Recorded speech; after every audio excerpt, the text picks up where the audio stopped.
Well, hello there, folks. My name is Paolo Castagnoli, and I'm the host of this page called Conga Newbies. I just opened this page up a couple days ago because I felt like there wasn't a real place for people who were just starting off on the drum or wanting to know more about the drum can come unabashedly, post pictures of themselves playing, ask questions, and get some knowledge and instruction from people who are a little bit more experienced than them, maybe even hopefully some professionals down the line. Anyways, today I'm here to talk about the conga drum. What's up with this conga drum? Where did it come from? How do you get the basic sounds out of it? And how is it used? We'll have lots of topics to cover over time. Just a little bit about myself. I'm a retired educator, spent 25 years in public schools here in Houston, Texas. The last 8 of them as a building principal. And was a part-time musician during that whole time pretty much. And now I'm kind of like getting myself back into being involved in music more often than not. And hopefully once I'm finished with some chores around the house, get back to playing on a full-time basis. Anyways, let's talk about the conga drum. The conga drum, as we all know, comes from the island of Cuba.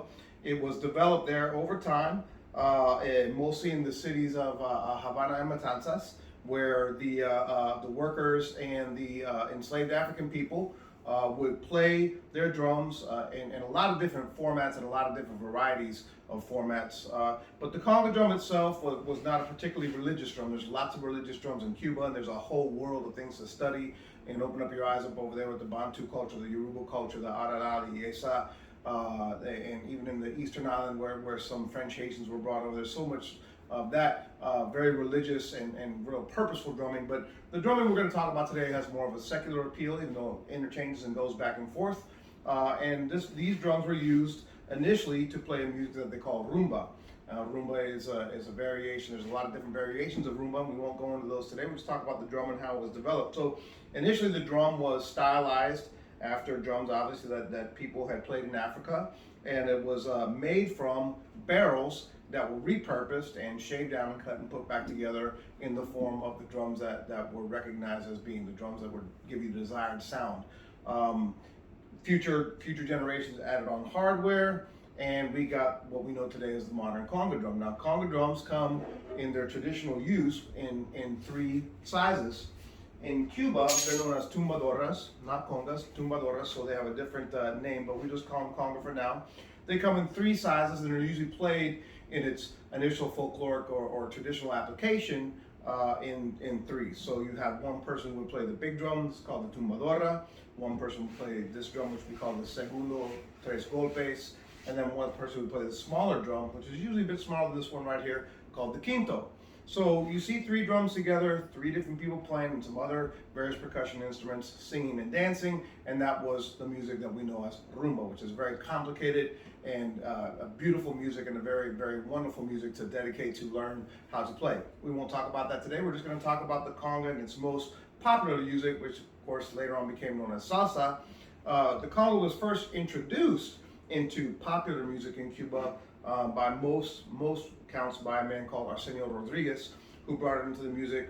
Son, which came from the eastern part of the island to Havana, became popularized as urban music, and he brought in the tumbadora into that music, and then it just kind of took off from there. It's probably next to the djembe, or right along with the djembe, one of the most recognized African style drums around the planet. It's everywhere you go. They're made all over the place. They're mostly produced now in Asia, actually. It's cheaper over there, and they're all over the world in all kinds of music, and it's just a wonderful instrument. So the conga drum has 3 basic sounds, and you're going to play them with your hands most of the time. Some people do play with a stick in hand, but you play with your hand most of the time, and your 3 basic sounds are going to come from the middle of the drum, the edge of the drum, and then the edge of the drum using a special technique that we call a slap. So let's take a look at these 3 different sounds, learn the first basic rhythm of it, and then go home and practice, okay? So your first basic sound is going to be the bass tone, and that's produced by placing your hand in the middle of the drum and striking it there. I like to lift my fingers and thumb and use mostly the palm. There are different ways to get it. Some people will use actually a fist. It's kind of a variation of it, but this is the most commonly used methodology for creating the bass tone.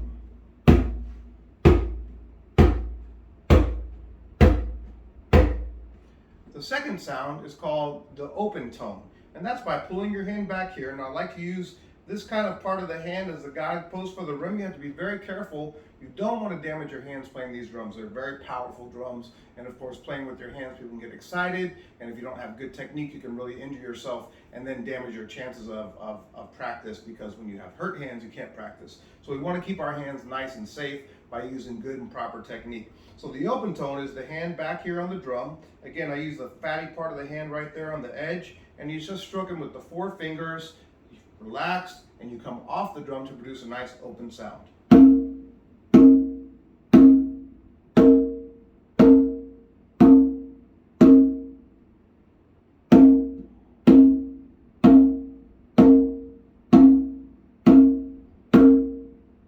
And then the third sound, and there's many other sounds and variations of these sounds as well that we'll explore in later dates, is called the slap.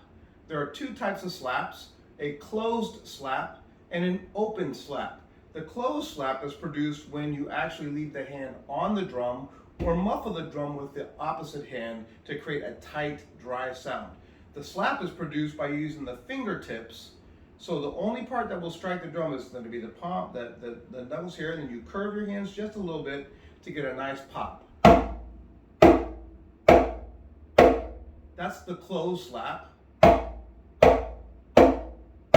And then the open slap is using the same technique, but coming off the drum to open up the sound of the slap. So you have your bass sound, your open tone, the closed slap, and then the open slap. And we want to be able to produce these sounds with both hands.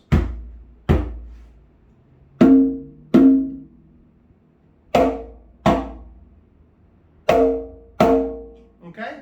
Now, your first basic rhythm uses something that's called the manoteo, or some people call it la onda, some people call it the mano secreto. And this is a movement that is produced by placing the hand on the drum and then coming back with the fingertips in this fashion.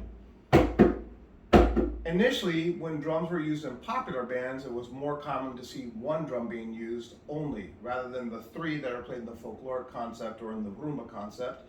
One drum only, played by a drummer, usually accompanied by a timbalero or a bongocero, depending upon the style of music. If it was more charanga-oriented music, there'd be a timbalero or a pailero. If it was more son-oriented music, then it would be a bongocero. So those were the 2 elements that made up most of the Cuban popular bands back in the 40s and the 50s. So when you play this rhythm, which is called tumbao, the initial tumbao was real simple because it was played on one drum.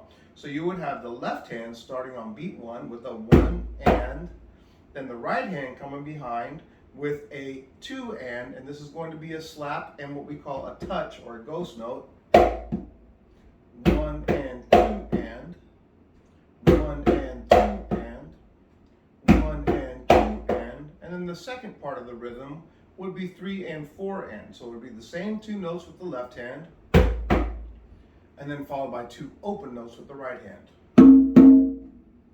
1 and 2 and. This is actually going to be the 3 and 4 and.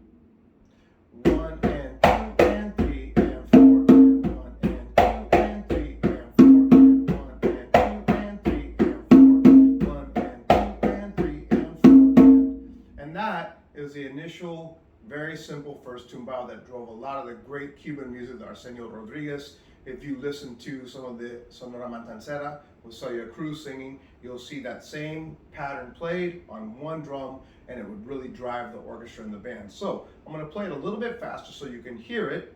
Then I'm going to go give you a couple exercises, and then I'm going to close out this session. I'll probably try to post once a week some real brief, simple demonstrations for this Conga Newbies forum, just for people out there. And if you have any questions, want to know anything, or want some additional information, please let me know. Like I said, I'm recently retired. I got some time on my hands, and I want to put my hands back into drumming. So here we go again.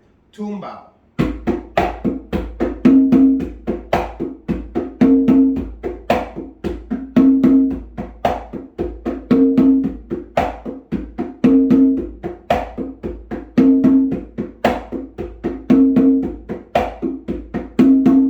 Okay, and again with the count.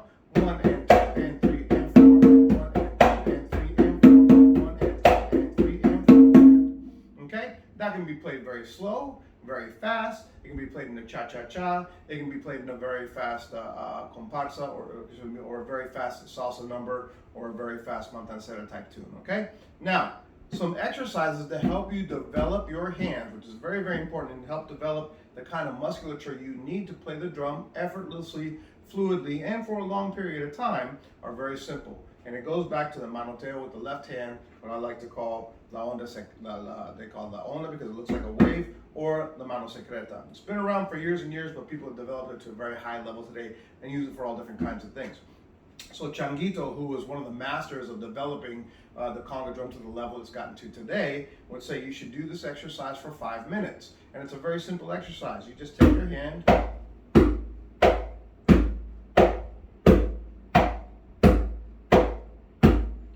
I always advise to practice with a metronome just to keep you focused and a timer. This can be your first daily warm-up every day. Each hand, 5 minutes, right? Same thing with the right hand.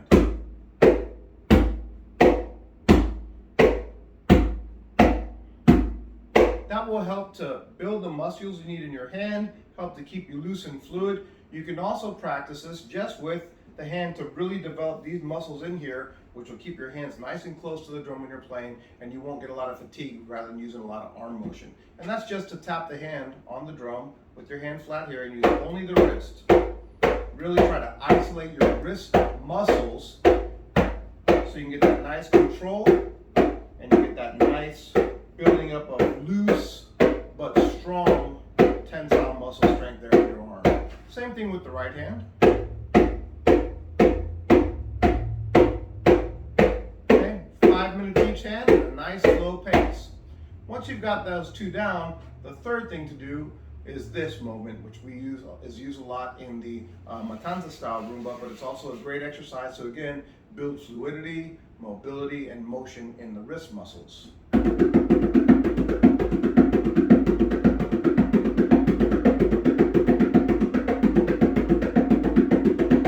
And all you're doing here is taking the same action and offsetting it. 1, right?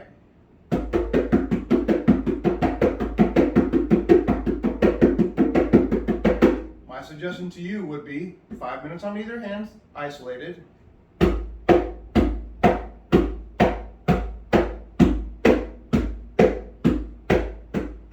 5 minutes on either hand, isolated.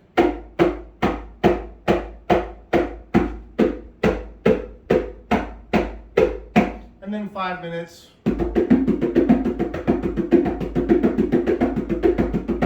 You can do it at different tempos, but always try to do it for 5 minutes continuously. For example, you could start out at about 100, raise up to about 120, keep yourself active, and then speed it up to as fast as you can go comfortably. Okay, start out slow, so maybe a minute and a half at a mid-tempo, and a minute and a half at a faster tempo. Same thing with the right hand. And then do that with both exercises, right? So now I'm going to do the hands, right? Start slow, and faster. As long as you're comfortable and relaxed and you're not injuring yourself. So let's review real quick. The conga drum comes to us from the island of Cuba. They're known in Cuba as tumbadoras. They're usually played in groups of 3 in a folkloric music called rumba. They were made by the former enslaved Africans who took barrels, cut them down, and put them back together in the shapes of the drums that they remembered from their homeland. They then, of course, would tack a head on, or later on became mechanical tuning hardware. The most popular rhythm played on the conga is something called tumbao, and this became popular with the bands that were formed by Arsenio Rodriguez, who was the first supposedly to use the conga drum in popular Cuban music, and then of course has blossomed out to be used in all genres of music, cumbias in Colombia, music in Venezuela, and all over the world. But the most basic rhythm again is the tumbao. 1 and 2 and 3 and 4, 1 and 2 and 3 and 4, 1 and 2 and 3 and 4. I suggest you go out and watch some really good videos. There's some great ones with Celia Cruz on there and La Sonora Matancera back in the day, and you'll see a person playing one drum using that exact same rhythm and driving the orchestra. Anyways, folks, again, this is for the conga Newbie forum. I'll be posting once a week. You have any questions, any ideas, suggestions, and of course, all of you pro level musicians out there and players out there, please feel free to come in here. The idea is to create a place for newbies to the conga drum to ask questions, to post pictures or videos of themselves playing, to get feedback, and to learn more about the drum in a very safe atmosphere without having to worry about being on a professional place where you might take some harsh criticism. So y'all have a great day out there. Be safe. It's kind of hot in Texas, but we're in the 80s today because we got some rain finally, and we'll see you next time.